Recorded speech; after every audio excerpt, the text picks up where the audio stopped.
I was very much struck by how the translation of the biblical writings jump-started the development of literacy across the entire world. Illiteracy was the norm. The pastor's home was the first school, and every morning it would begin with singing. The Christian faith is a singing religion. Probably 80% of scripture memorization today exists only because of what is sung. This is amazing. Here we have a Gutenberg Bible printed on the press of Johann Gutenberg. Science and religion are opposing forces in the world, but historically that has not been the case. Now the book is available to everyone. From Shakespeare to modern education and medicine and science to civilization itself. It is the most influential book in all of history, and hopefully people can walk away with at least a sense of that. If you're looking to facilitate people's ability to make positive changes in their own life, there is nothing you can do that's more helpful to that than to make them literate. And if you want to help them understand who they are in the deepest sense, over and above the superficial attractions of tribalism, let's say, you have to educate them deeply in this historical realm that requires the acquisition of explicit knowledge about the central nature of the human being. And so that was the proper role of the universities for years. It was. As I envision it, our role was twofold. That we were going to teach a method, the inductive method, as opposed to the deductive method, so that people, when they looked at the human experience via art or literature or history, they would look at exempla and then they would come to a general overriding conclusion that took the evidence, rather than say, I have an idea and I'm going to cherry pick the evidence. That was one thing that we taught, the Socratic inductive method. The other was we had to give them some kind of arsenal or realm of knowledge or referent points. So that was some of the things in a more pragmatic sense the humanities were able to do. They were able to give a person a whole reference of knowledge so that they didn't have to live out and learn something by rote or by, they had an example.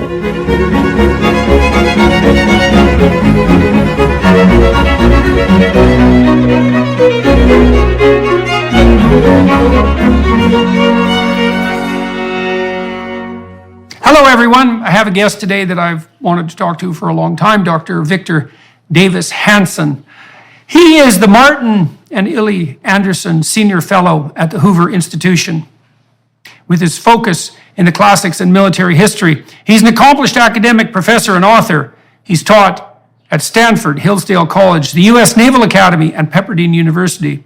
His books, many of them, 26 I believe, include The Second World Wars, The End of Sparta, The Soul of Battle, Carnage and Culture, and The Case for Trump in 2019. But I think we'll start today with a discussion about citizenship. I'll just make a couple of comments. You know, one of the things I've noticed over the last, I suppose the span of my life really, is that during my lifetime, the word citizenship citizen seemed to be replaced by the word consumer, which I always thought was a bad replacement, given that citizen has this, it's got a stalwart and traditional and dignified connotation that the word consumer seems to lack entirely. Well, you wrote a whole book about citizenship recently, and so I thought we might weave our way through that. And you contrast citizens with pre-citizens. The book, by the way, is called The Dying Citizen: How Progressive Elites, Tribalism, and Globalism Are Destroying the Idea of America. And you start that book off, well, first of all, decrying that destruction, but also contrasting the modern idea of citizenship, of citizen, with the pre-modern idea of, say, peasant or resident or tribe. And so let's delve into that a little bit. Yeah, I mean, the idea of citizenship's pretty recent in the long history of civilization. It appeared somewhere around 700 BC in rural Greece and swept pretty quickly. And so by the 5th century, there were 1,500 city-states. And what it was the first time that citizens were self-governing, and that meant that they were pretty clearly defined. They made up their own militias. They adjudicated the circumstances under which they would go to war. They voted for their own officials.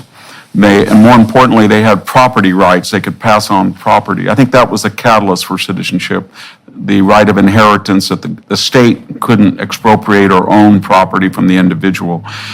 And then that long odyssey brought us to, of course, the founding of the United States, and there were clear distinctions between a resident that happened to live in the United States and a citizen. A citizen alone could vote, a citizen alone could hold office, a citizen alone could leave the boundaries and come back into the United States on his own volition.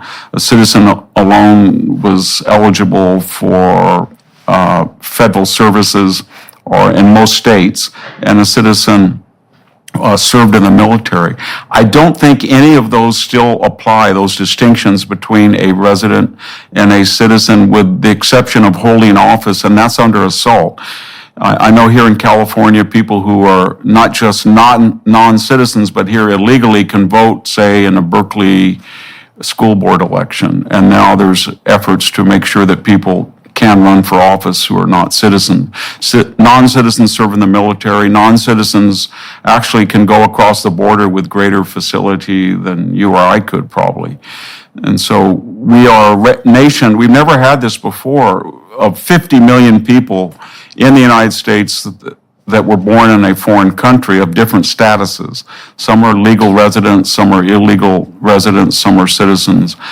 Some are migrants back and forth, and that's the highest in actual numbers and in percentages of the population. And unfortunately, it comes at a time when we, the hosts, have lost confidence in the traditional melting pot of assimilation, integration, intermarriage. And so we're starting to revert to a pre-civilizational tribalism. I think large swaths of the United States are tribal now. Okay, so let's start approaching that anthropologically and psychologically. So 600 BC, something like that, you seem to get something like a transformation of the idea of the tribe, which actually wouldn't have been an idea, right? A tribe isn't an idea.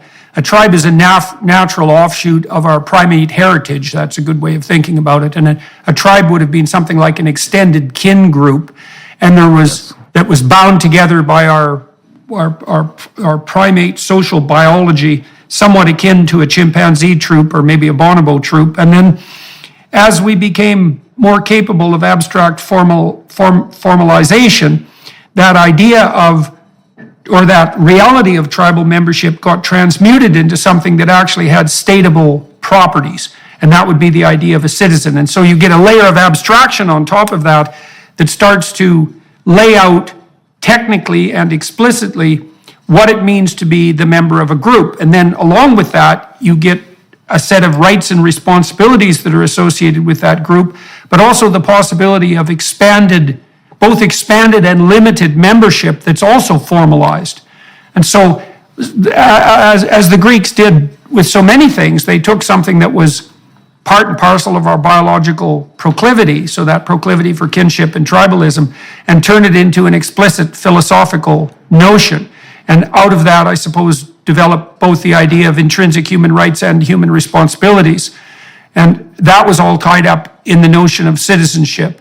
And even now, when you hear people talk about citizenship, they concentrate a lot more about the rights than on the responsibilities. They do. The big breakthrough was that a person replaced their primary allegiance to either someone that had blood ties or looked like them or the same locale, and they transferred that to an abstraction of the state. And what that meant was, for the first time, there was an embryonic sense of meritocracy. You know, and you can really see it today. I've traveled almost, I think, to every Middle East country except Iran, and I'm always curious when I was in Libya or Egypt or Tunisia, why they don't work, even given some countries have enormous natural resources. And I always would hear a refrain, well, you know, we hire our first cousin, or we hire our second cousin, that there is still a tribal loyalty. And what's tragic about the United States is that meritocracy and that multiracial, what became a multiracial, multi-religious body politic was united by a primary allegiance to the idea of America, where people, where they enriched America with their food or their fashion or their art or their music, and that made American culturally rich, but they didn't import Mexican ideas of constitutional government such as they were, or they didn't bring in Russian ideas of individual liberty. They didn't touch the core, and that core united us. And now we can see that that's no longer true, that people are re-tribalizing and they're starting to identify with either their kin group or their ethnic group or their religious group. And what's scary now in the United States is that we've seen when you have a geographical force multiplier, and we're starting to see that with red-blue migration, it's sort of analogous to what happened in the 1850s, where there was a Mason-Dixon line, so to speak, of a very different culture that bifurcated from the North. And if this continues, I think we're going to see a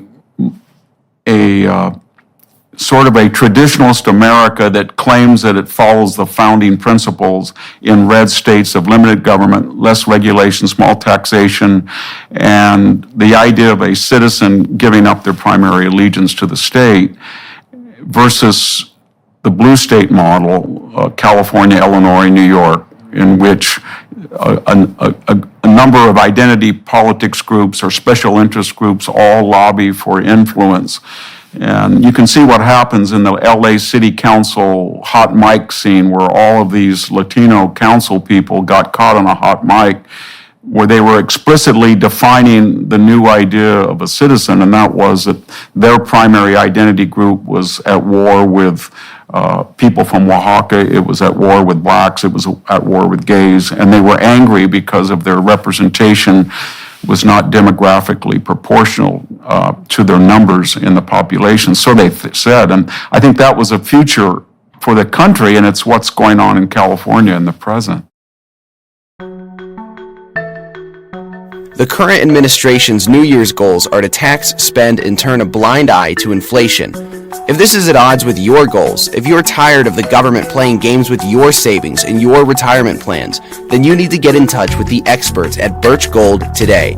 For over 5,000 years, gold has withstood inflation, geopolitical turmoil, and stock market crashes. With help from the experts at Birch Gold, you can own gold in a tax-sheltered retirement account. Birch Gold makes it easy to convert an IRA or 401k into an IRA in precious metals. Just text Jordan to 989898 to claim your free info kit on gold, and then talk to one of their precious metals specialists. Birch Gold will hold your hand through the entire process. Text Jordan to 989898 and protect yourself with gold today. With an A+ rating with the Better Business Bureau, thousands of happy customers, and countless 5-star reviews, you can trust Birch Gold to help protect your savings. Text Jordan to 989898 today.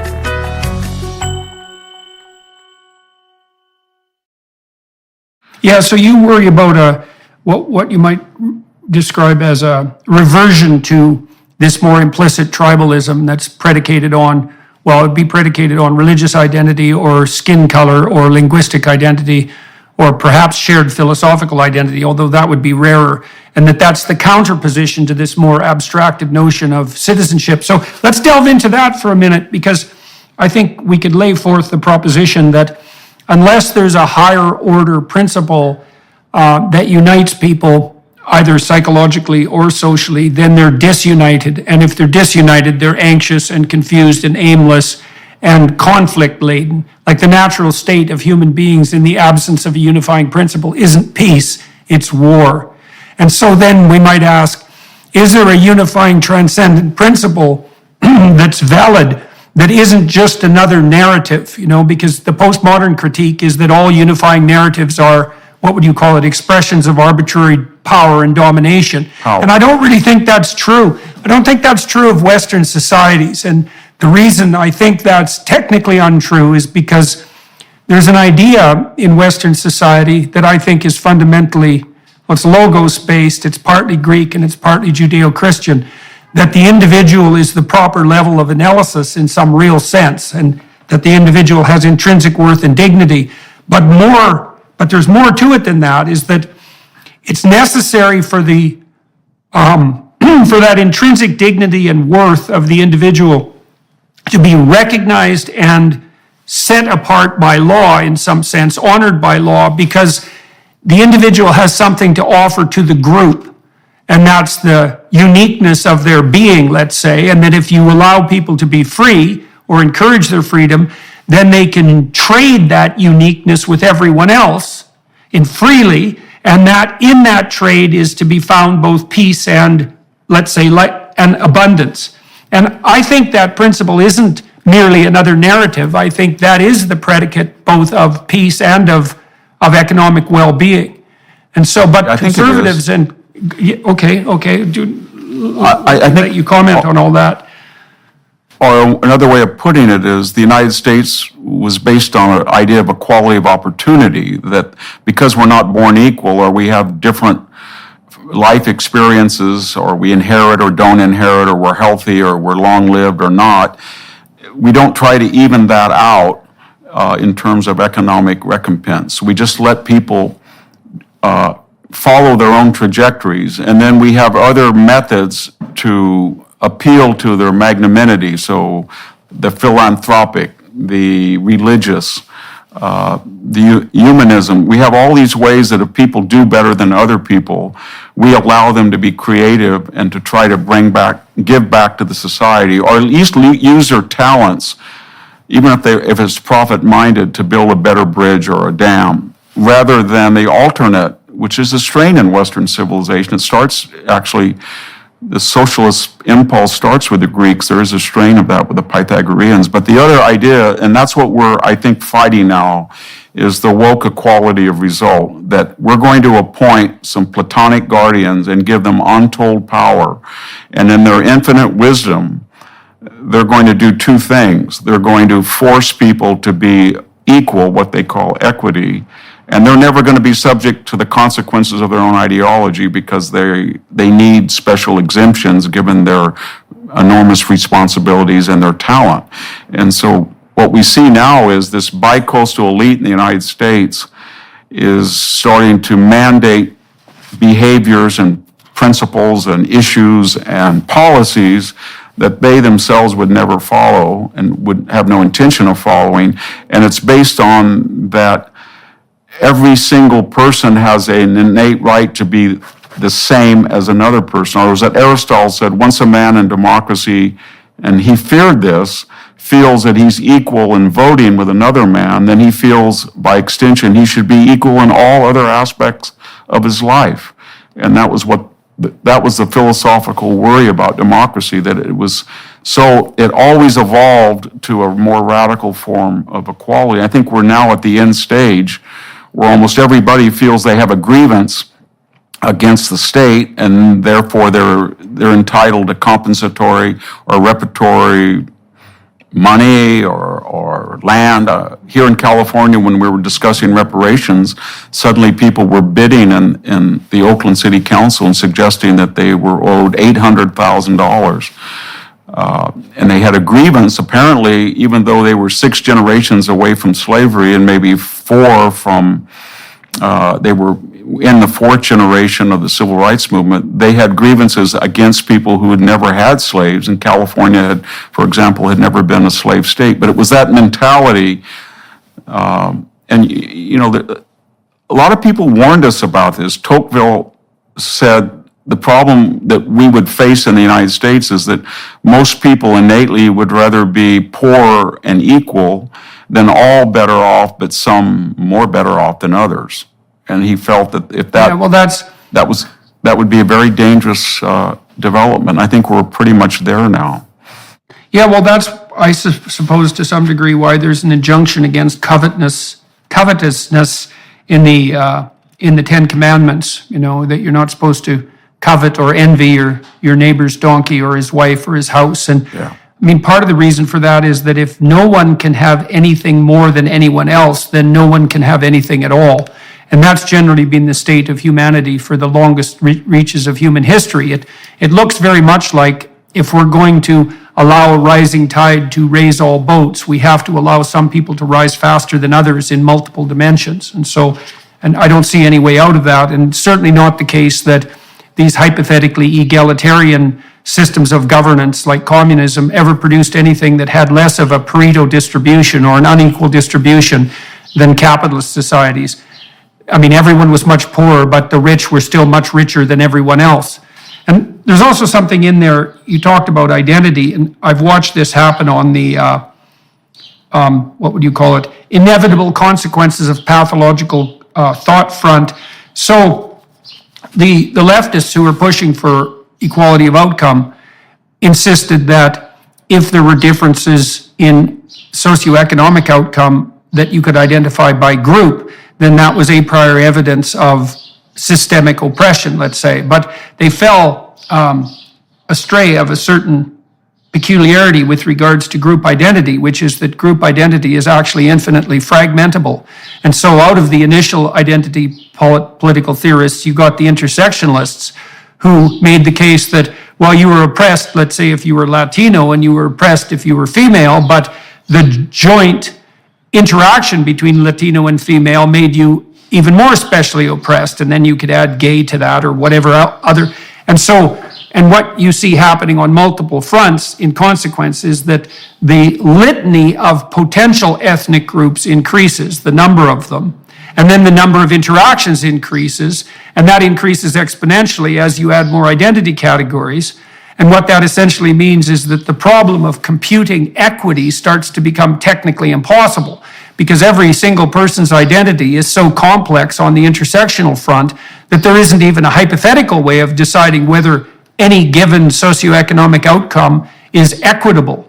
And so when I walked through that, I thought, well, Western culture had actually solved that problem several thousand years ago by pointing out that the appropriate level of analysis is the individual, because the individual has a unique identity that is in some sense a consequence of all their multiplicitous group identities, but singularly, what would you say, singularly representative of each individual. And so then you let individuals compete and cooperate in a fair market, and that's the best possible way of moving towards the right balance between equity and wealth. That's what it looks like. And I think that's right. And you can see that where this leads to, it's logical that you would end up with a Ward Churchill or Elizabeth Warren that by needs would fabricate a victimized identity. She was the first, quote unquote, Native American professor of law at Harvard on that basis alone.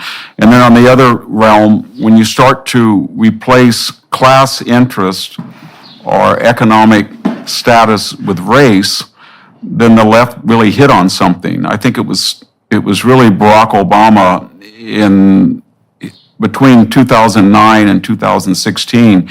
He took a rather ossified word diversity and he recalibrated it to mean we're not going to look for victims on the basis of their income anymore, because that's mutable. In fact, Marxism never worked in the United States because this free market capitalism and a lot of free land in the 19th century was always a movement of upward mobility, and therefore you would never have a continually oppressed class. In fact, today people go up and down, out and in of the middle and the upper middle classes. So what I think Obama did was he redefined race in America as not a binary between 88% white and 12% black, but he came up with this word diversity that replaced class differentiation or class oppressions or class grievances.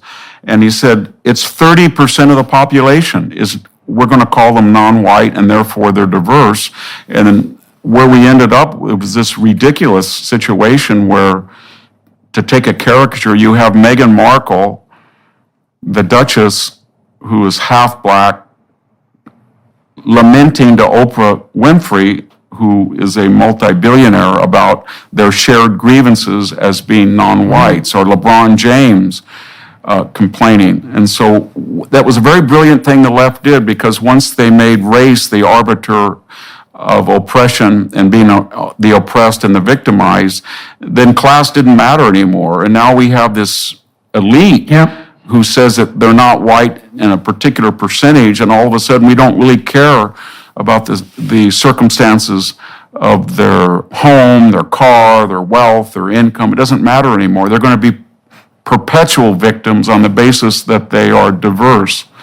And the left really massaged that in such a way that I don't think anybody quite knew what was going on until they sprung it on us. Well, there's a real attraction to a kind of deep narcissism there. And I think I first encountered that probably at Ivy League schools in the US. So I'm a Canadian and not that familiar with the more differentiated class structure in the US. And so when I went down to teach at Harvard, it was an anthropological adventure for me, as well as let's call it a research-oriented adventure and an intellectual adventure.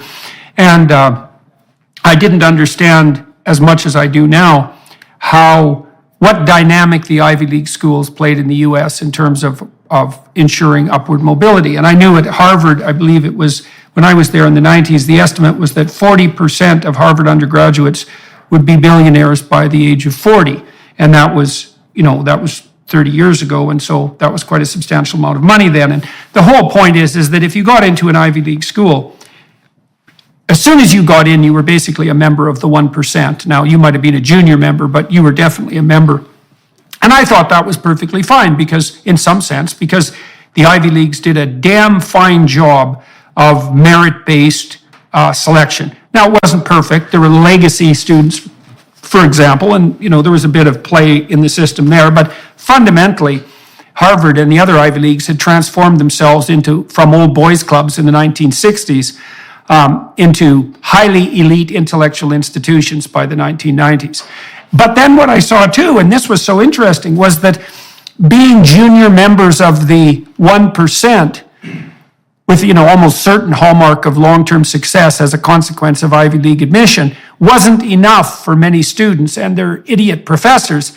They had to have the label of oppressed working for them too. So you had this strange spectacle, as far as I was concerned, of these unbelievably fortunate Ivy League students who were offered an opportunity that, is really unparalleled in human history, not only benefiting as a consequence of being the beneficiaries of this amazing system, but simultaneously claiming the status of the poor and oppressed, and claiming at the same time to be avatars and representatives of that oppressed group. And I thought, Jesus, you guys, being rich and powerful in junior form isn't enough for you. You have to have all the virtues of the rich and all the privileges and opportunities, and you have to have all the virtues of the poor and oppressed at the same time. It's that just seems to me to be a bit much, and you see that reflected in the people that you're describing, who have this unbelievable wealth and opportunity, and who yet put themselves forward as,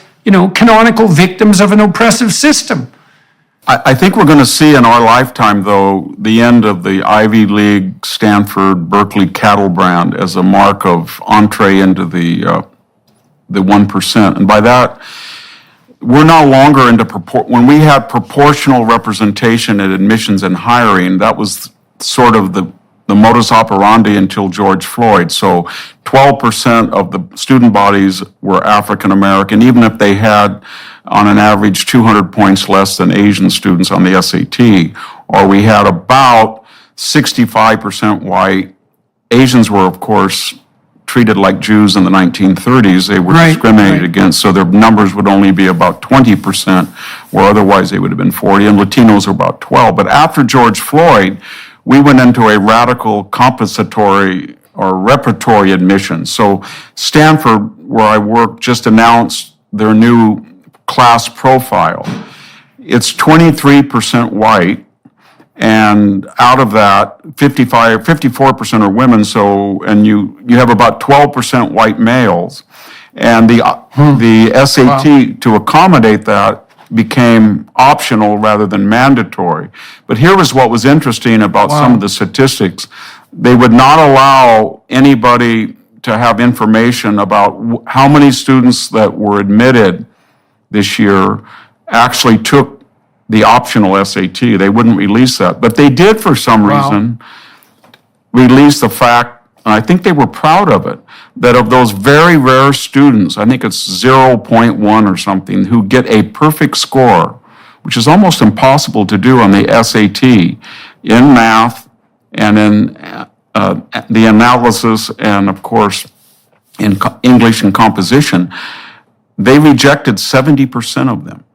70%. Wow. And so what we're seeing, you can see it in free fall, because what's happening when you bring a lot of students that were not competitive through K through 12, and almost instantly and arbitrarily you declare that they are Ivy League students, then they go into these classes, and then the professors are in this dilemma, because they either have to do one of three things. They either have to change radically the curriculum to facilitate people that were not properly prepared, and they're doing that some, or they're going to have to radically change the grading system so that a person who would have gotten a D or C gets a B or A, and they're doing that in some cases. Or a few feel that they are going to die on the altar of standards, and they're starting to grade according to what people actually earn. But when we have 15,000 administrators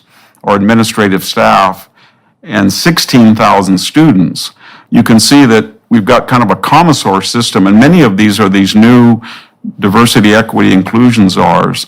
And so then if a faculty member does cling to standards, cling I guess is a good word, then he has a systemic racist pedigree, because he's deliberately giving grades lower in this narrative to people of color. And the result, how it all works out, I think in the end, is that Silicon Valley and all these people privately, when you talk to them, they're either preferring, say, a coder from Georgia Tech than from Stanford, or themselves, they're actually giving tests to people stealthily. So if you want to go to work at Google, or you want to go at a startup, and you come with a Stanford bachelor's degree, that no longer is entree anymore, because they know that the degree is not competitive with Cal State, San Luis Obispo, or much less Hillsdale College. And so what they're doing is they're offering tests themselves, or I should say requiring it. And so I think in a very brief, Yale let in 50% of its student body was white. I think it was 55% female, so about 25% was white male of that campus. And so they've deliberately taken a whole demographic, and I think you wisely pointed out legacies and athletes. So out of that small reduced demographic are many, or if not the majority, of legacies. So what we've done now in the space of 3 years is pretty much disenfranchise the white working class male who had a chance to go to these blue chip universities on the basis of meritocratic SAT scores or GPAs, and they're no longer on campus anymore. They've disappeared in the space of, there's no room for them given the demands on this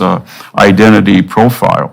So we could let's talk technically for a minute, so that everybody can understand what these selection criteria actually mean. So you could define a meritocratic selection process technically. You could say, imagine you have an outcome, so you need an outcome first, which might be job performance or net lifetime productivity, something like that. And you can very much argue about what the outcome variable should be, but it's generally associated with something like economic productivity.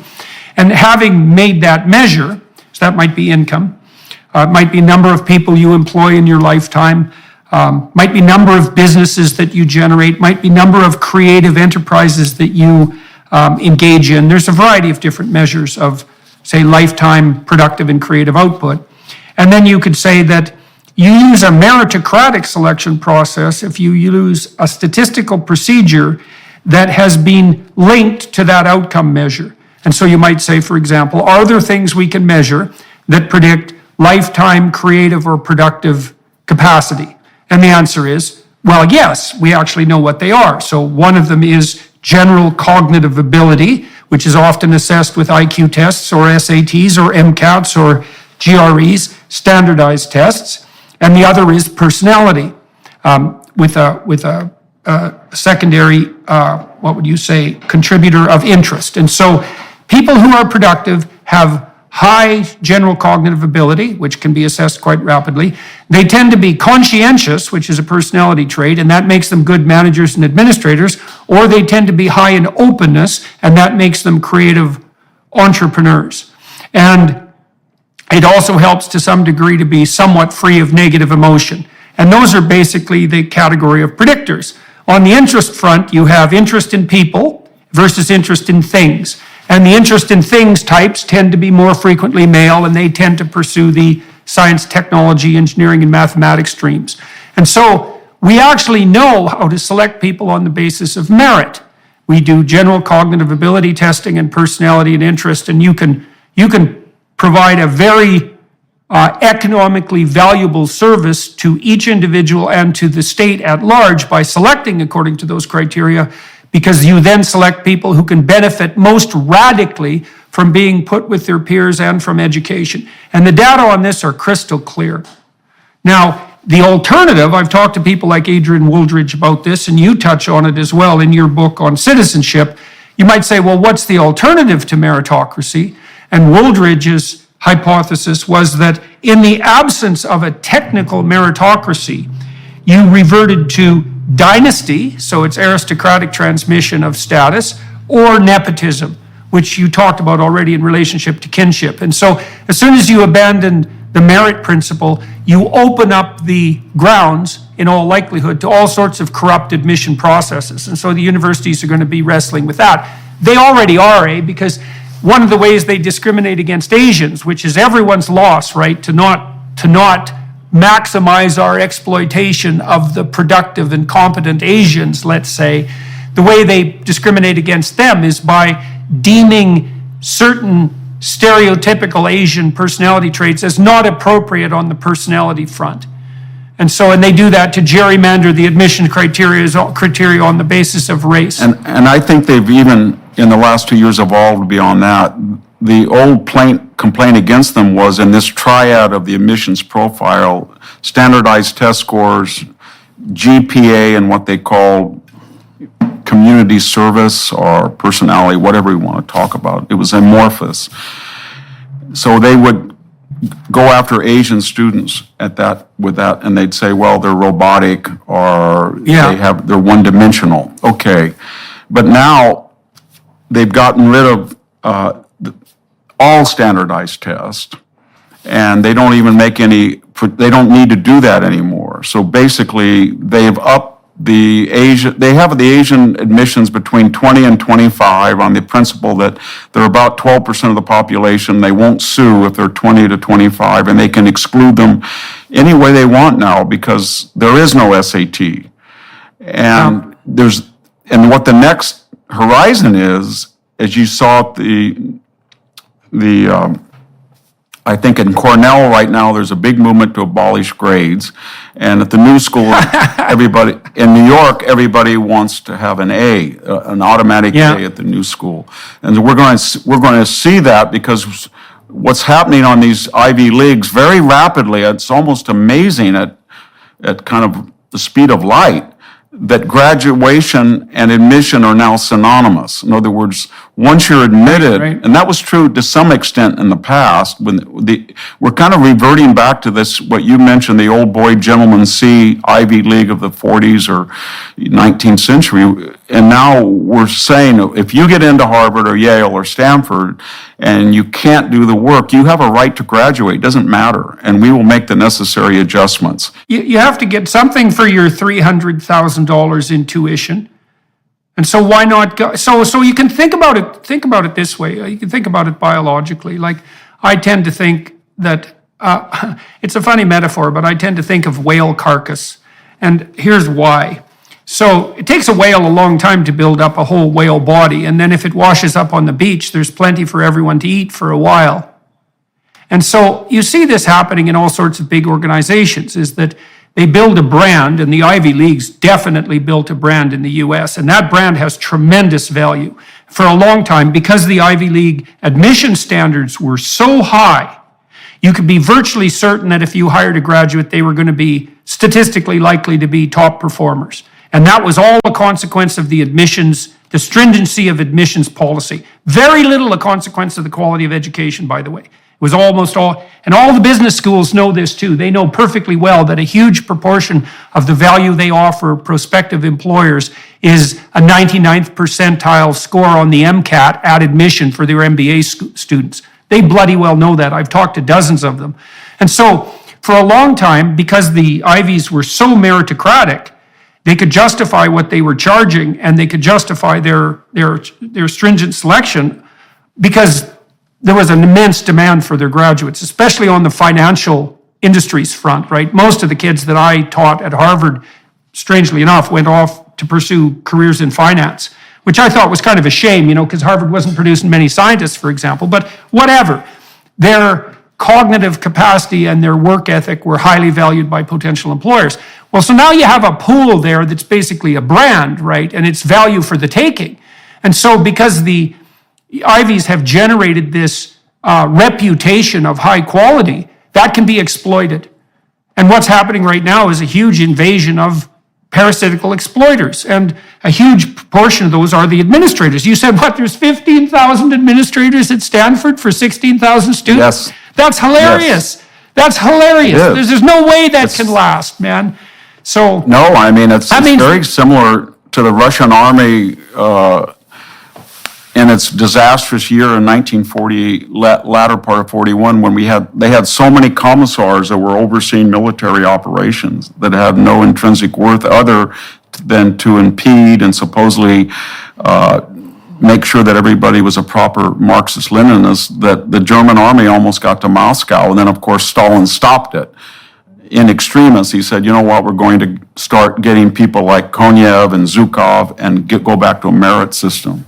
And what's sad about the university, they're adopting almost something like the commissar system, where we have these and here in California, almost every university has a diversity oath where a faculty member has to state explicitly what they have done and what they will do to encourage diversity, equity, inclusion. And every candidate has to make a statement about what they have done in the past and to show their commitment, kind of like the loyalty oaths, as you remember in the United States in the 50s. And it's very, this destruction of meritocracy is taking on all of the aspects in the past that were failed. So we have a commissar system that failed. We had the loyalty oath that was it was a war. It was a antithetical to meritocracy. And then by getting into these on the basis of race, and then not having to be subject to meritocratic performance standards, it's kind of like the British Army in the 19th century or especially the late 18th century, where you could buy a captaincy. In fact, to be an officer, you had to put up money. And the irony was, one of the reasons of the startling success of the Napoleonic system was that after the Revolution, they did have a meritocratic standard for officer corps, and the marshals of France were not all aristocratic. They were merit-based, and the French army ran wild for 15 years on that basis until it was exhausted. But the point I'm getting at is, if you thought you couldn't come up with a better system if you planned for years how to destroy this Ivy League brand than destroying standardized tests, admitting people that could not take the test and perform at a level that would be, I guess you would say, admissible at almost anywhere else. I taught at Cal State Fresno, and Cal State Fresno for 20 years I taught there.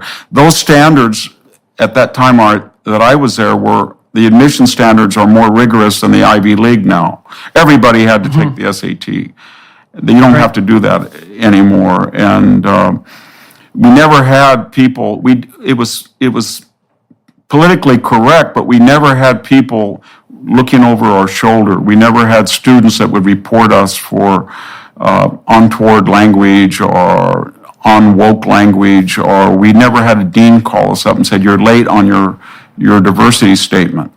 And so it's inviting a level of corruption the corruption of this system is just because we have these people who are writing these statements, and I've seen them, and I mean, it's tragic, if not pathetic, where they're saying, and when I was 8 years old, I sat on a bus with people who weren't white, or on the other hand, when I was 15 years old, somebody called me a name And ever since, I've been cognizant of the racist nature of America. And none of this has anything to do with being able to teach a classical language or build a bridge or design a coding system. And it's going to have consequences if it hasn't already. I think it already has.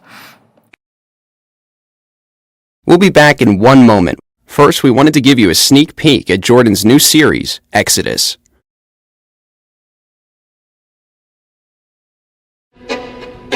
The Hebrews created history as we know it. You don't get away with anything. And so you might think you can bend the fabric of reality and that you can treat people instrumentally and that you can bow to the tyrant and violate your conscience without cost. You will pay the piper. It's going to call you out of that slavery into freedom, even if that pulls you into the desert.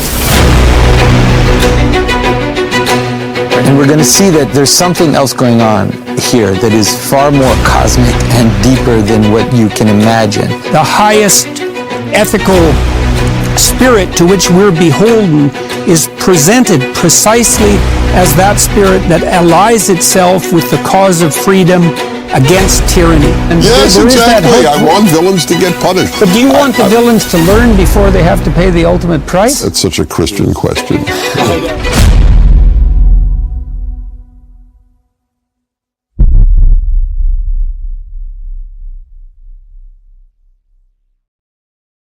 Well, I know that in the UCAL system that 75% of applicants for junior faculty positions have their applications rejected on the basis of inadequate DEI statements before their research dossiers are evaluated. And so it's, well, here I guess is the optimistic side. So tell me what you think about this. So I'm involved in two new university enterprises. One's at Ralston College in Savannah. We're trying to build a humanities research or humanities institute there, and we had our first class this year, and that went extremely well. Very, very carefully selected students. We had an applicant pool of 1,000 so that we could choose 25 students, and we screened them in every possible manner and had a bang-up class. And so that's sort of a bricks and mortar institution, and we'll see how that goes because that's complicated. But I'm going to start an academy. My daughter's working on this in November. We've got about 30 professors on board now called the Peterson Academy, and we hope to drive down the cost of a bachelor's degree. We'll start with the humanities and the social sciences to $4,000 in total. Now, it's hard to replicate the social element of university, and that's a huge part of university is the new peer group and the people you meet and all of that, and the apprenticeship element. It's hard to virtualize that, but when I hear the sorts of things that you're talking about, then what leaps to my mind in some part is market opportunity. Because the fact that students are now paying an insane amount of money, hundreds of thousands of dollars, to go to an Ivy League institute that is simultaneously failing to educate them, siphoning their future earnings into the pockets of greedy administrators and ever more of them, and sabotaging their own brand simultaneously. It just looks to me like that is not a sustainable model. And you said, that you believe that the larger companies, for example, Google and other companies that are actually concerned with performance still, are going to stop regarding an Ivy League degree as a brand of capability. And so that means it'll, over a 10-year period or 15-year period, they're going to scuttle their own economic model. Maybe there's all sorts of opportunities for new education. I think there is. I agree with you entirely. There's 650,000 fewer students in America than last year, and about 2 million fewer than 10 years ago.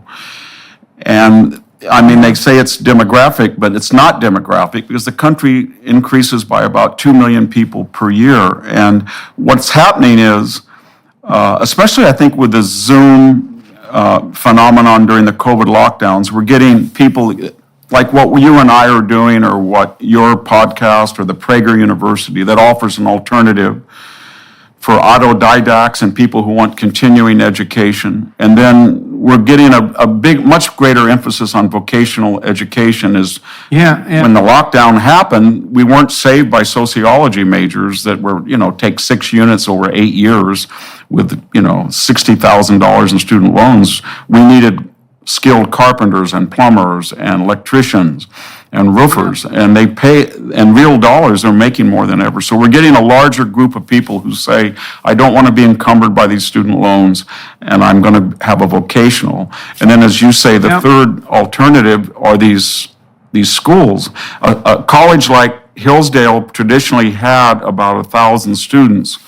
I think it's up to 1,600, and their dilemma right now, as I understand it, and I teach there a couple of weeks every year for the last 20 years, is they are being flooded by applicants that have not gotten into Harvard or Yale or Princeton or Stanford, and they require SAT.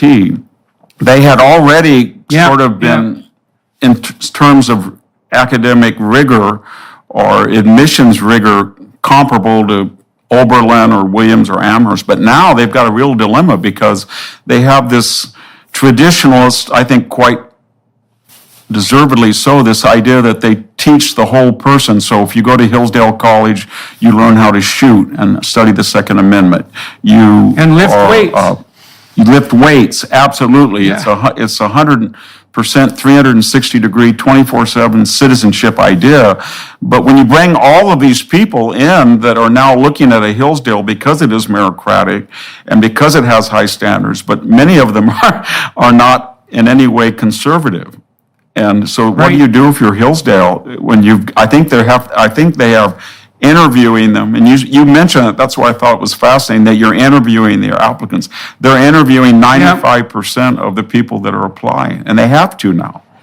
Well, they have a code of honor that they enforce quite rigorously at Hillsdale, and we're also in discussion with Hillsdale with regard to potential accreditation for these online courses, because I really like the Hillsdale model. And here's something to think about too on the technology front. So, I spent a lot of time analyzing the relationship between psychological testing and productivity and creativity across the lifespan. And so I know a fair bit about that, I suppose. And one of the things I did learn was that part of the reason the universities have their degrees are valuable is because they were very careful in terms of meritocratic admission, and they also have a hammerlock on accreditation. And so once you have an MBA, obviously you're accredited as an MBA graduate from a given school, and that means you had a certain peer network and a certain level of intellectual proficiency even to get into the program, certain degree of conscientiousness to rigorously pursue the program and pass it. So the value in the universities, in large part, is nested inside the accreditation. Now you could imagine, and I don't think this is technically impossible, you could imagine a system of blockchain accrediting tests that would be freely available to people. I would do this on a for-profit basis, but so that if you wanted to claim Bachelor of Arts equivalents with regards to your knowledge of the humanities, that you could take a set of objective tests that couldn't be mucked about with by administrators and gain your proxy by that manner. So imagine this. It's an enterprise that I've envisioned and we're pursuing at the moment. Imagine I could produce a data set of 10,000 multiple choice questions, say in American history. And I could do that by buying multiple choice tests from high school and university professors all across the country. Okay, now we'd have to administer them to several thousand people, and then we could analyze each question with regards to its accuracy as a predictor of general knowledge domain. You can do that. You can rank order them. Then imagine you have a program that can randomly pick equivalent level of difficulty questions from that whole set of 10,000. You could set up a system that could produce random tests so they couldn't exactly be faked or cheated easily. And you could rank order people in terms of their knowledge domains with regards to those tests, and you could blockchain it so it would be completely impenetrable to administrative interference, and you could steal the accreditation away from the universities. And I think I can't see any reason at all that that's not technically possible. But that's been raised before in the United States, and that's the third rail as far as the universities are concerned, because I think they suspect that given the state of education today, higher education, that a person's entering SAT score may be static or actually go down after 4 years. Right, And that the idea that everybody would take an SAT as an exit exam, and it's quite logical because remember what they said about the SAT in the 50s and 60s. This was a meritocratic device so that people of different backgrounds, economically deprived or racially, and they didn't go to competitive schools, they wouldn't be punished. So even though they got A's, Harvard would say, well, you got A's from Fresno, but it's not the same as St. Paul's. And then they answered back and said, but we took the SAT test, and this student did as well. But when you get rid of all of that and you say, okay, you introduced the SAT because you said that there were different levels of prior education at high schools. We want to reintroduce it on the back end because we feel that there's different levels of instruction quality at universities. So just as you suspected high schools were of uneven quality, we now suspect that colleges, i.e. Stanford, Harvard, Yale, are of uneven quality, and the BA would mean nothing, just like you said the GPA was mean nothing unless it was coupled with a SAT score. So to get a BA, everybody has to take the test that you outlined, whether you went to school or not. And another thing, you talked about accreditation. If we could just give every student graduating in the United States the choice, you can go through the School of Education, and that's really the catalyst for wokeness, because it trains all of our K through 12 public. Or you have the alternative of going and get a master's degree for 1 year in an academic subject, chemistry, biology, English. I think the vast majority of BAs would prefer to go get a master's degree in an academic subject, and I think let's talk about that. Let's talk about that for a minute. So, and I've talked to Larry Arnn about this, who's the president of Hillsdale. So. From what I understand at the moment, about 50% of American state budgets are dedicated to education, broadly speaking. So that's an awful lot of money. Now, interestingly enough, and let's say pathologically enough, the faculties of education have a hammerlock on teacher accreditation. And that strikes me as absolutely preposterous. It's a form of monopoly and there's no excuse whatsoever for it. Now, I've watched faculties of education for 60 years, and they are not the faculties of education are not credible academic institutions by and large.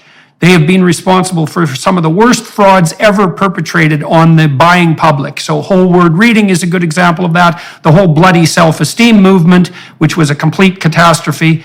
The idea of different learning styles, the idea of multiple intelligences, etc. We can lay that all at the foot of the faculties of education. And generally, they attract pretty damn bad students. And there's no evidence whatsoever that their so-called education training produces better teachers. They have been 100% not only derelict in their duties for like 60 years, but they've actually been what they've done has been antithetical to the general research tradition. Very, very low quality research, most of it irreproducible, most of it based on ideology, and definitely not in the public interest. So here's an idea. How about every governor in the United States just scraps the requirement to have a teaching certificate to be able to teach? You wouldn't even need a master's degree.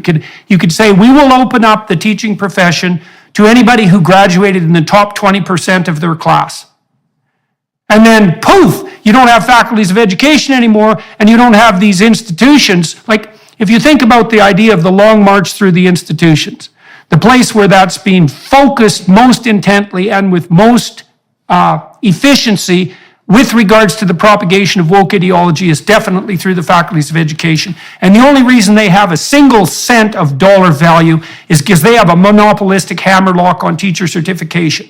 And that should be scrapped. There's a teacher shortage in the U.S. anyways. And there's no bloody evidence at all that the faculties of education have produced teachers who know how to teach. We have this Orwellian system in the United States in which you can be 18 years old in May in a high school graduating, and your teacher has to have a credential.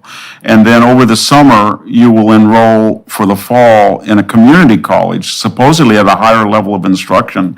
And the community college teacher does not need a credential. they need a master's. Right, In some right. cases, they can get exemptions. So there's no logic to it other than the self-interest of the teachers union. But I guess what I'm getting at is that whether it was the COVID lockdown or the George Floyd ignition of the acceleration of the woke movement, we're in really revolutionary times as far as higher education. And the economy, I don't think, is, given the smaller pool of applicants and people not choosing to go to, there's no economic rationale to support these universities in their present course. And I think there's going to be a radical change. I used to talk to people in Silicon Valley and they'd say, Victor, we know that Stanford doesn't teach very well, but they do one priceless bit of research for us. When we hire a Stanford graduate, we know that they had to be very, very bright on test scores and GPA. And now, if you take that away, they have no reason to tap their graduates since they're not going to learn very much and their admissions are no longer meritocratic. And so I don't know. Yeah, well, that's and then the other especially thing true. that they sold was they sold they said to the employer, we will train people and you will like them, but even if we don't, we were so stringent and careful in our admissions, you're going to get somebody that's naturally talented. But then they also, with a wink and a nod, said this to the parent, and we're going to get the scions and the children of the elite, and we're going to have them all here. And so you mentioned the social interaction of a campus experience. Yeah. But they can't even offer that anymore, because if you are making your criteria based on gender and race and sexual orientation and not merit for whatever reason, then the chances are that people are not going to, at Harvard or Yale or Princeton, have a roommate whose father had a corporation that he wanted to work in, or a coder, all of those ties that they, with a wink and a nod, sell the parent, because they're not even a clearinghouse for the elite anymore, where they make these relationships that last throughout their entire life to their own benefit and advantage. They can't even sell that. So in a very, just disinterested fashion, I don't see what they have to offer anymore to anybody. Well, let's pursue that a little bit farther, because there's other points of failure on the university front that we could concentrate on too. So as I progressed through the ranks at Harvard and then at the University of Toronto, I also watched the multiplication of adjunct faculty. And so just so everyone who's listening knows, most departments, abetted by their administrators, but also pursuing a very narrow and foolish self-interest, have farmed out a lot of their teaching to so-called adjuncts. And so at some places, that's 50% of the teaching population. So now, if you're a full professor at a heavy-duty research institution, you have to conduct research. So you need a lab, you have to have graduate students who are pursuing original research, and you have to teach, and you have to do a certain amount of administrative work. And you're evaluated on the basis of your research, your teaching, and your administrative work, basically in that order. Now, if you are a full professor, you're in the tenure stream, and you'll be guaranteed a certain degree of job security after putting in your apprenticeship. But if you're an adjunct professor, so that's a part-time professor, and that's 50% of the professors now, you don't have a research enterprise, you don't have any graduate students, you don't have a permanent office, you don't get paid anything, you get just paid an absolute pittance, nowhere near enough to live on, and you do 50% of the teaching at the universities. Now, this is very convenient for the administrators because the adjunct faculty have zero political power, like zero, or less than zero even, and they can be fired or dealt with in any manner whatsoever at a moment's notice with no problem. And as there are more and more adjuncts, there are fewer and fewer full-time faculty. And so not only are the universities failing to assess the students properly and then group them together in peer groups that would be of some economic utility across time, and elevating the tuition fees completely beyond comprehension at the same time, they're also radically decreasing the quality and the influence of the professoriate at precisely the same time, as well as not hiring enough of them because administrators have multiplied like rabbits and faculty numbers have remained relatively constant. So they're whittling away the quality of the students on the one hand as fast as they possibly can, but they're doing exactly the same thing to the faculty on at least two fronts, the DEI front plus the adjunct faculty front. And, you know, I complained about this at the University of Toronto for years. I used to tell my colleagues, it's like, why don't we require that the administration set a cap to adjuncts, like 20% of the faculty, force them to hire more full-time faculty equivalents because that's who should be hired to serve the students properly. And the response from my colleagues was always something like, well, you know, it's pretty convenient for us to have these adjuncts pick up the excess teaching load, and we don't want to put too much pressure on the administration. I thought, that's fine, guys. That's a hell of a good long-term strategy. It's like, good luck with that over 20 years. And so here we are now. The universities are making, I would say, 10 fatal errors on the business front, not just one. There's so many errors that it's almost it's a miracle of incompetence. And I do think it's going to produce a precipitous collapse. I do too. And I think just in conclusion that this is all done by egalitarians. These are people who are very critical of Walmart and the gradations in pay, but in fact, there's far greater degrees of inequality and exploitation in the university by so-called liberal people than there are in the American workplace. That's what's so ironic about it. I'm speaking as a person who was farming and then was as an adjunct faculty for 2 years, and then suddenly they made me a tenure-track professor. And I just noticed I was teaching the same teaching load, but I made 4 times the amount of money, and I had benefits. And all of a sudden, I was allowed to use the Xerox machine, which I hadn't been allowed to before. And all of a sudden, I hadn't changed anything, but for the rest of my teaching career, I was very sympathetic to these people who lived in their cars and they went from one community college to state college and they were exploited. And this was all done by very, very left-wing enlightened people, so to speak. And that's another story. But well, there's so many things wrong. You said something very interesting there. And I just want to call this out.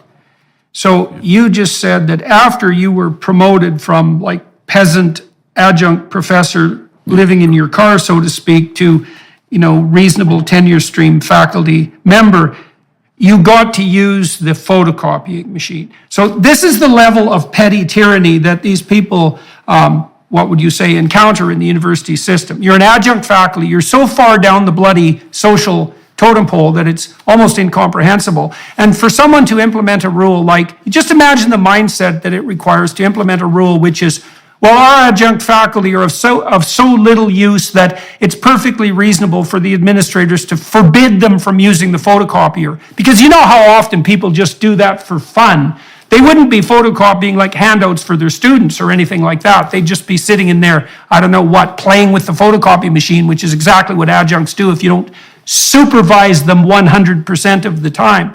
And that's a good snapshot of exactly how universities treat their adjunct faculty, man. It is beyond pathetic. And the fact that it is these hypothetical egalitarians doing it indicates to me that what we're seeing is much more a war on the idea of competence and quality itself than it is any push forward for some hypothetical bloody egalitarian utopia. It's like, we'll destroy the universities in the name of egalitarianism. And the universities are participating en masse in their own destruction. It's hard not to sit outside and think, you people, so to speak, you're going to get exactly what you're aiming at. And isn't that going to be something? Yeah, I think, not that they were, I was at a point in my life, I started a classical languages program at a state college for mostly minority students.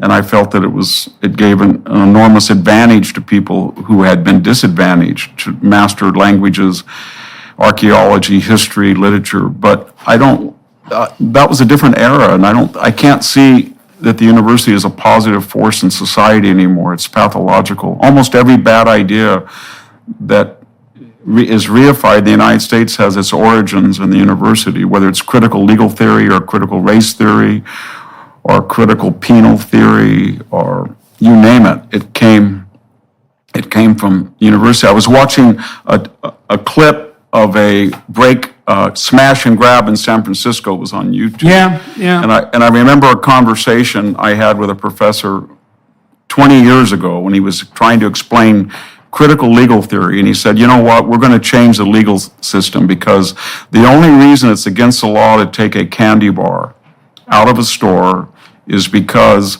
rich white male heterosexual Christians don't need to steal candy bars. So they made a law. And I said, no.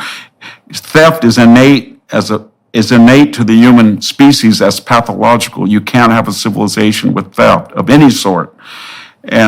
But that idea that was common has filtered down to the street level. And that's why the universities they're a drag on the economy, they're a drag on the culture, they're a drag on the collective morality. And they either have to be radically changed or destroyed. Those ideas are so pathological that only a half-rate intellectual could possibly believe them. So I studied the development of antisocial behavior in children, criminal behavior, for a long time.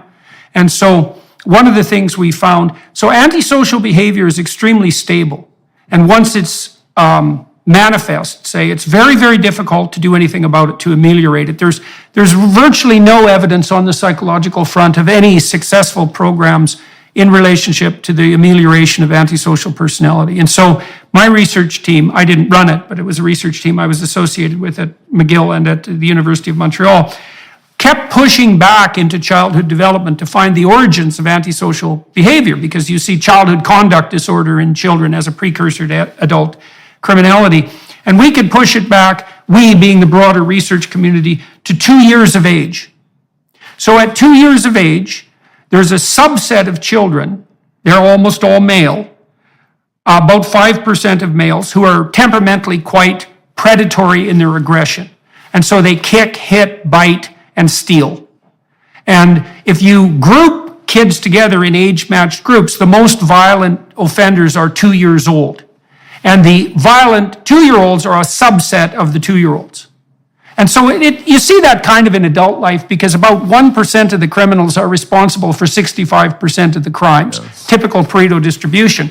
But you do have a subset of kids who will use predatory aggression as their primary mode of adaptation. Now, it turns out that the vast majority of those 2-year-olds are socialized by the age of 4. But some of them aren't.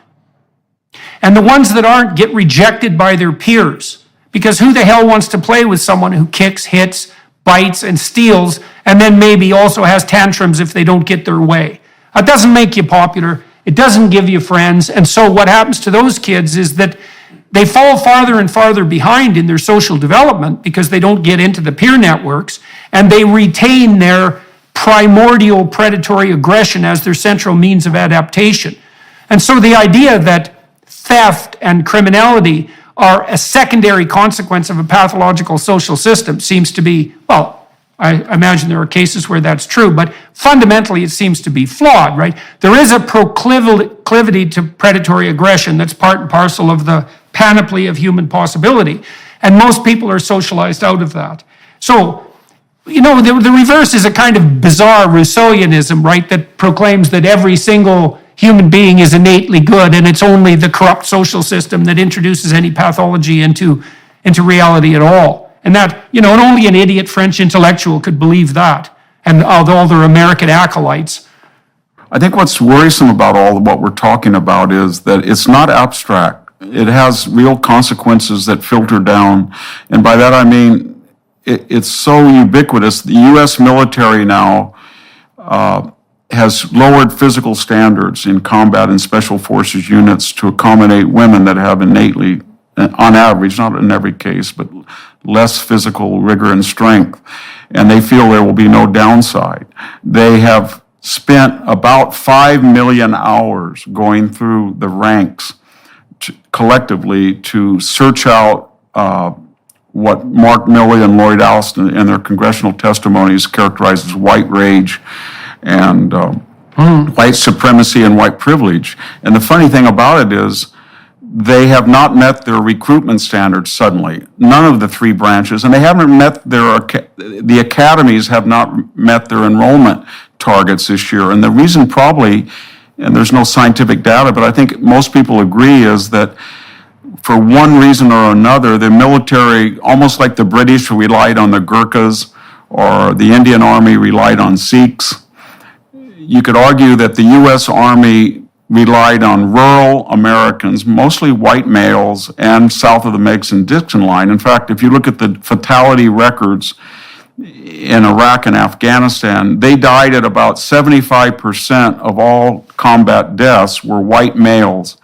and yet they only made up 35% of the population. So here were Milley and Austin suggesting that they were going to be proportional in every aspect of the military, or repertory, in fact, except they never mentioned the data on the combat dead. And so what they essentially have done in the space of just about a year and a half, they've told all of these families, even though you went to Vietnam, and even though your son went to the first Gulf War, and even though it's a family tradition that your grandson fought in Afghanistan, now your great-grandson is going to turn 18, we still suspect that you suffer from white rage. And even though you died at double the numbers of your rubric, we're not going to count that. And so they've just said, we're done. We're not going to join. Go get somebody else from one of the... And that's happening everywhere in this country right now. And it's not just the military. You can see it with the airlines, pilot training. You can see it with medical school admissions. We used to make a joke in the United States, well, they're never going to do this where nuclear plant operators are pilots. They are going to. Yeah, right. Yeah, and definitely. so I think we're seeing civilizations. I mean, it's like that line in Hemingway's The Sun Also Rises when he asked about bankruptcy. He said, how did you become bankrupt, Mike? And he said, gradually and then suddenly. Then suddenly. And I think right. Yes. Right. And I think that's what's happening with the United States. We've gone with this woke diversity stuff, and now it was gradual, and now it's just accelerated to the point of suddenly. And we're not seeing basic competency in our grid, in our transportation system, in our education. And so I think, and the data support that, and when people measure the United States quality of freedom or business environment vis-a-vis other countries, we've really fallen down. So let's look at the military issue for a minute. So the American military is a very interesting institution because it was staggeringly meritocratically based, and that started more or less in World War I, when the U.S. military started to use tests of general cognitive ability to select for officer training. And the American military were pioneers in meritocratic assessment for decades. They did a lot of the basic research on general cognitive ability, and they were strictly meritocratic. And there's some really cool things about that, because one of the things it meant, so Black Americans are disproportionately likely to serve in the armed forces as well, which is quite interesting. And so the U.S. has set up its military system not only to be available in wartime, but also to be a means of social progress in peacetime. And that's been part of explicit policy. And so the military was very good at finding kids who had some ability, especially on the officer front, and who had some competence and some diligence, and then subjecting them to a meritocratic evaluation and training process, and moving them up the socioeconomic hierarchy. And so it's quite remarkable to see that. And, I know a lot of military people, and especially at the higher ends of the performance spectrum, they're a very singular type of person. I mean, one guy I know, for example, a Texas Ranger, I talked to him about when he decided he wanted to be a Texas Ranger, and he said he was like 5 years old, when he knew he wanted to do something that was military and specialized. And he's one of these people who, he was only interested in training if it was almost impossible, insanely rigorous, and strictly meritocratic. It's actually what he was looking for, right?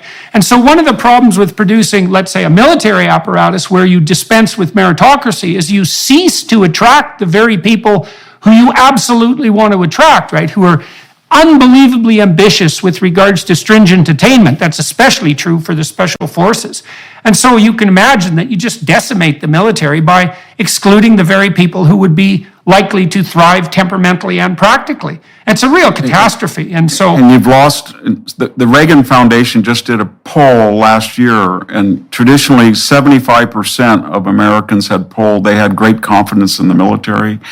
Now it's 45%. And the same is true when we see this weaponization.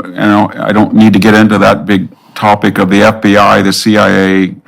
We're starting to see that these institutions that we all revered, especially on the conservative side, they completely lost all of their conservative traditional support, and they become almost Stasi-like in their, they've been weaponized. And I feel like, so we're starting to see in the private and the public sector, everything that worked and made the United States singular and exceptional, suddenly, I mean, we can chart the genesis of it, goes way back decades, but suddenly it's accelerated to such a point. And whether we're talking about district attorneys in Chicago or Baltimore or San Francisco or Los Angeles letting criminals out the day that they commit a violent offense, we're starting to see society unwind. And what we don't realize is this happens a lot in Rome. There was no reason why the Western Empire had to fall in the late 5th century in the way that the Byzantine Eastern half survived for 1,000 years. But once you lose confidence in these institutions, and once they're no longer meritocratic, and once people's primary allegiance is not any longer to the state, everything we've talked about this morning, then the end result is an implosion very quickly. And I think we haven't, I think... Well, this is a real conundrum for conservatives. Say, maybe we can start to talk about Mr. Trump here a little bit because of this. So here's the dilemma that I see with regards to conservatives, especially on the populist front. And so Trump was very good at speaking to disaffected working class Americans. And certainly the Democrats abandoned them completely in the Clinton campaign. And they've been preparing to do that for years, like the idiot champagne socialists have at the universities. But in any case, Trump was pretty good at talking to working class Americans. But here's the danger, as far as I'm concerned, on the classically conservative front. And I don't really know what to do about this. It's like the radical leftists have this fundamental proposition, which is all institutions are corrupt and predicated on dominance and power.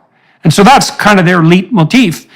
But now you have people like Trump who come in as outsiders and say, on the populist front, hey, everyone on the right, on the conservative side, working class side, let's say now, all your institutions are corrupt and basically predicated on, dominance and power. And I think, well, this is a big problem because the conservatives are objecting to the corruption of the institutions in the manner that you just described. Their capture by the woke ideology.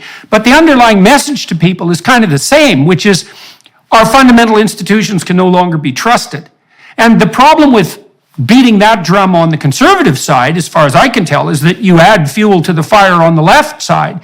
And so then you're in the position, and we can talk about the role of the humanities and education there, you're in the position of asking yourself, well, if you are conservative and you're traditionally based, but you believe that the institutions have been corrupt, how the hell can you plot a pathway forward without falling prey to exaggeration of exactly the concerns that the radical leftists are putting forward? Because they say the same thing. The institutions can't be trusted.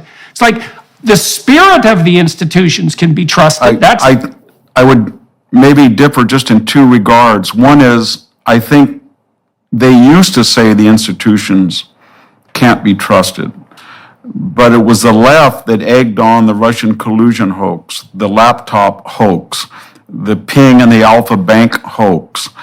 And it was the left who said that James Clapper, who lied under oath once, and John Brennan, who lied under oath twice, and James Comey, who feigned amnesia 245 times under oath, and Andrew McCabe, who lied 4 times under oath, and Anthony Fauci, whose latest interrogatory was just a mishmash of I can't remember, I don't recall. So, and they are all iconic in the left. So the left has basically said these institutions got so unwieldy and 2 million people working for the federal government. And the regulators who were not elected alone had the expertise of this huge Byzantine complex, because elected officials come and go, but the EPA guy is always there, and he knows every judge, jury, executioner, legislative, judicial, executive power, all in one person mode of operating.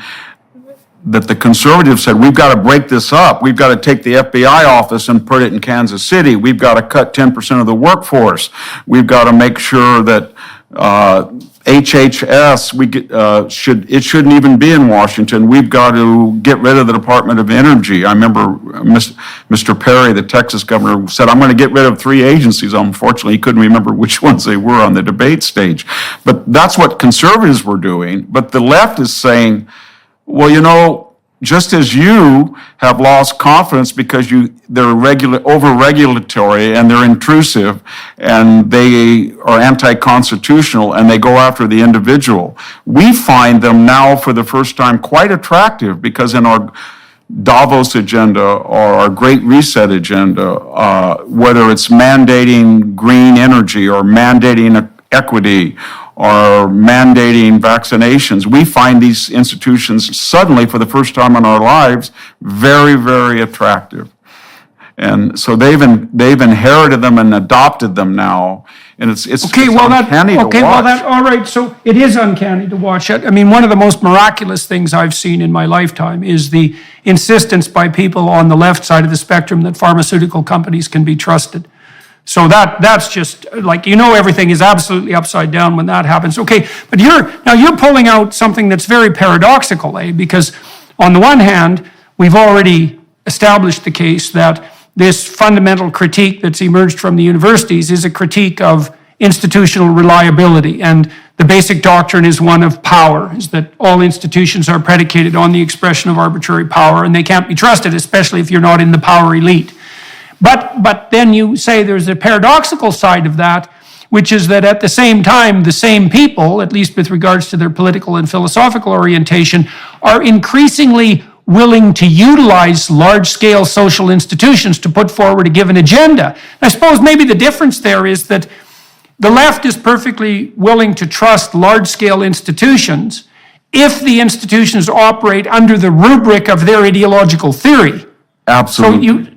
So you could make that case. They get rid of all this, absolutely. They get rid of all of the Sturm and Drang of discussion and the Congress. When they take the military over, they worship the chain of command, because whether it's transgendered subsidized surgeries or women in combat units, they can effect social change in an authoritarian chain of command fiat. So everything that makes these institutions skeptical or suspicious to the traditional supporters, that they've taken away the power of the individual, they are commissar-like, they're ideologically weaponized by the left. All of those things make it attractive to the left. So it's one of the strangest things, I think, in the history of the country, how the right has backed away from all of these investigatory agencies, military. They don't trust them anymore, because they've been I guess their DNA has been, like a virus, has been recalibrated against the individual in traditional America. And the left comes in and says, we like what they're doing. We like their overreach of civil liberties, because that's the only way that we can affect these changes that 51% of the people don't want, and because they're stupid. But when you control Silicon Valley and K through 12 and Hollywood, now the military and the FBI and the CIA and the DOJ, now we can finally enact change without public support. And so I don't know where it's all going to end, but the conservatives have backed off, and in that vacuum, the left has moved in. So, one of the things I really appreciated about reading Solzhenitsyn's Gulag Archipelago was his insistence that what happened in the Soviet Union was not an aberration in relationship to the set of ideas that made up the communist utopian vision, but a fulfillment of the, what would you call it, of the core content that was implicit in the original doctrines, right? Because the apologists on the left constantly, and still do to this day, say, well, real communism has never been tried, which I think is one of the world's most appalling excuses, by the way. But independent of that, the real notion was, well, a system of ideas had been produced that had a certain degree of internal coherence, and then if you launched that system into the world, it would run algorithmically and produce certain outcomes. And it did that in country after country. And the problem, in some sense, with the discussion we're having now is that we're not making a distinction between the they that are putting forward these ideas and the algorithmic, Yes. what would you say, impetus of the system of ideas itself, right? Because it's not exactly a shadowy cabal of conspiracists operating behind the scenes to bring this about. What it is a set of ideas, most of which emerged in France and Germany and then were adopted in the United States, that have a certain ethos built into them. And the ethos is partly group identity predicated, right? The fundamental predicate is that the most important distinction between people is some element of their group identity. And then there are ideas associated with that, like all outcomes should be equal, or that's evidence of the dominance of something like arbitrary power. And another ethos would be the fundamental motivating principle of the human race is power and domination. And so those ideas have an ethos that makes itself known across time, and it elaborates, and then it becomes a system of ideas that possesses individuals, and then they act in concert with the ideas. But you don't need a formal conspiracy. No, I think I think I agree in a similar way.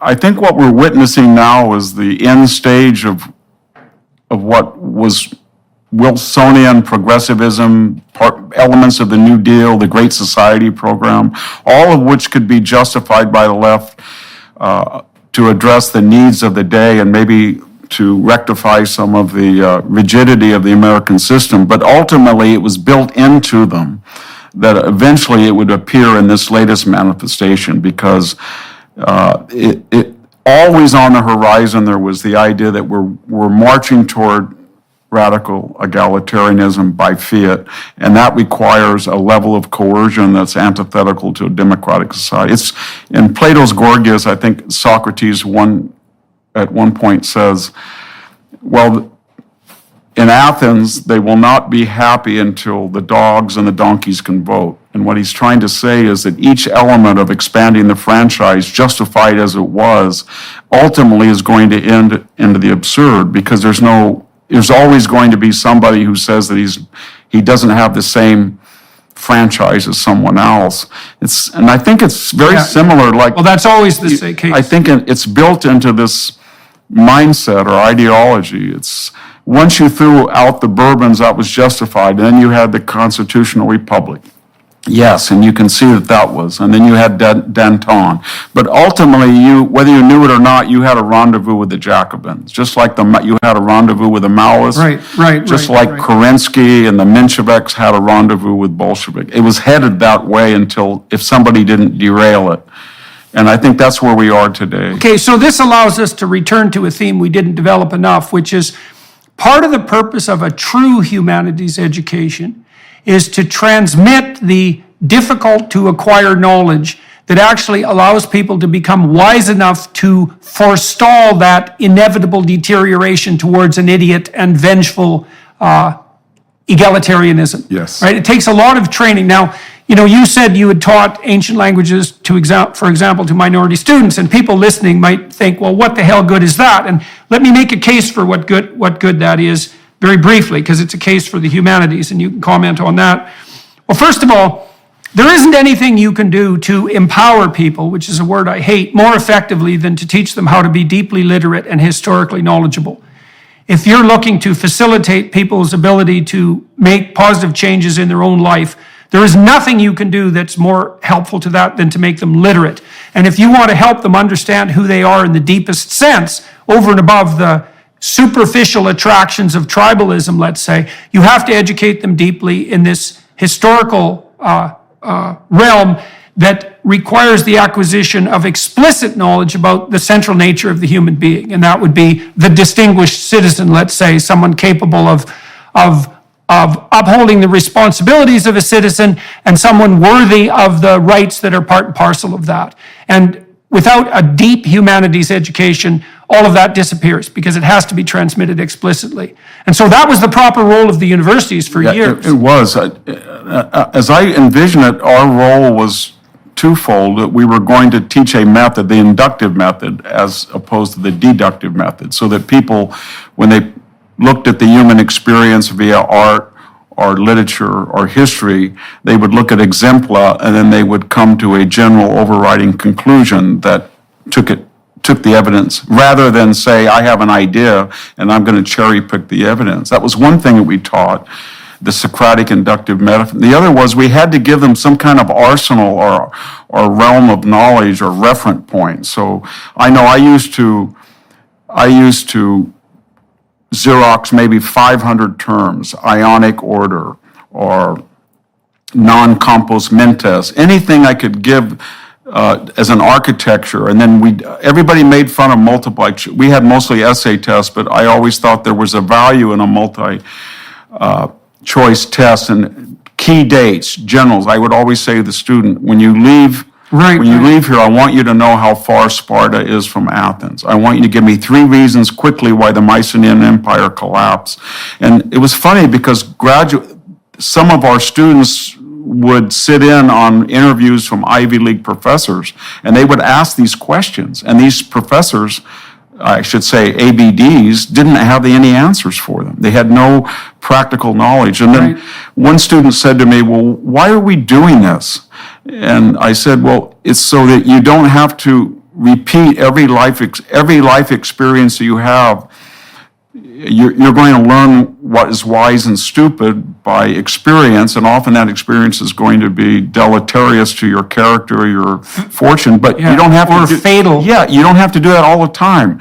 If you think that sometimes people who are right are punished, or the more moral a person is, the more that he's hated, it's not you alone that experiences that. You can find comfort in Antigone. Or if you can say the race goes not to the swift, and why, I had a student came in and he said, you know what, I'm the best tackle on the team, but I never get a chance to play because I don't kiss up. And I said, then you're old Ajax, and what are you going to do about it? But that's the dilemma of Ajax and the Sophoclean play. Right. So that was some of the things in a more pragmatic sense the humanities were able to do. They were able to give a person a whole reference of knowledge so that they didn't have to live out and learn something by rote or they had an example. And the other thing is it gave them a sense of beauty and style. That's not optional. That's not optional for human beings. I mean, we are linguistic creatures and we require an awful lot of cultural programming. I think we do. And every culture knows that. And so we're definitely in the situation where if we don't inculcate the wisdom of the past into our young people, then they are forced to regenerate that wisdom through painful and often fatal experience. Those are the options. And to study history and the humanities is to arm yourself against the sea of troubles and to become literate. And that is the core of the universities, and the universities have definitely abandoned that in the favor of this idiot narrative. You know, here's something you might find interesting.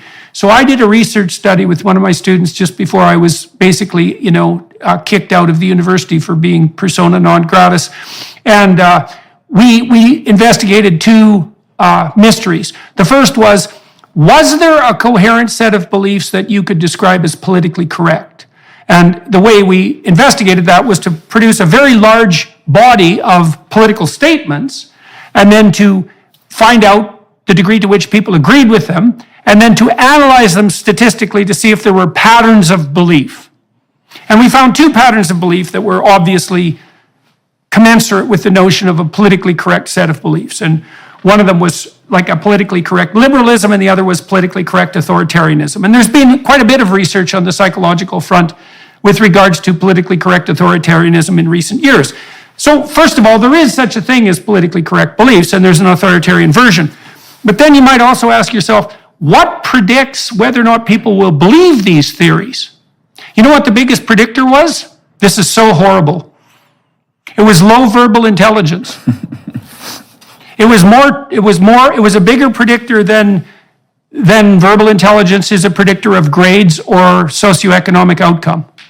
It was 0.45. a correlation whose magnitude you never get in a social science study, a walloping effect. And then the subsidiary predictors were, well, being female was one of them, being agreeable in temperament, which is a feminine personality temperament, and then having taken any courses that were essentially propagandistic in nature.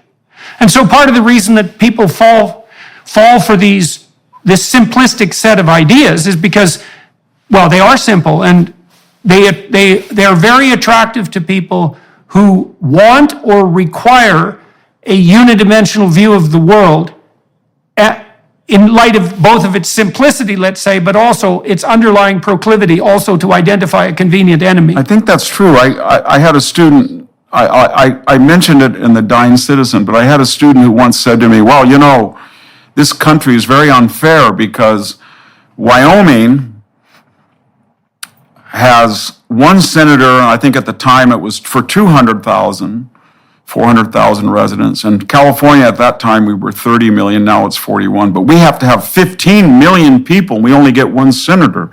And I said, now, why would that be?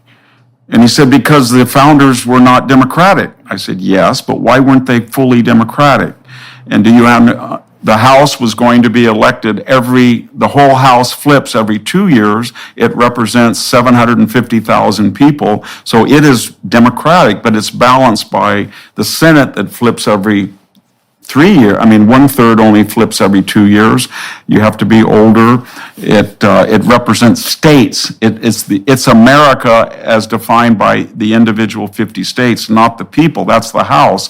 And this then is balanced by the executive. And the person was so arrogant because he was so ignorant, but he had got this catchphrase in his mind that America's a democracy and therefore the Senate's not democratic. And then, so I was very interested in this. And so when I was doing I didn't realize there was a whole body of scholarly literature attacking the Senate from law schools and from political science departments. The Senate is sort of the last target of the left. They're trying to change it. There's a whole body of research showing just how toxic and conservative and anti-liberal it is because it doesn't represent people.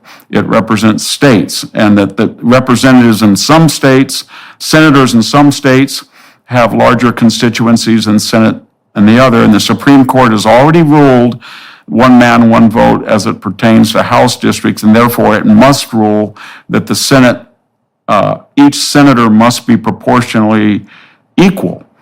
Yeah, well, you know, it's not that, look, you can see that the idea of a distributed democracy has an instantaneous intuitive appeal.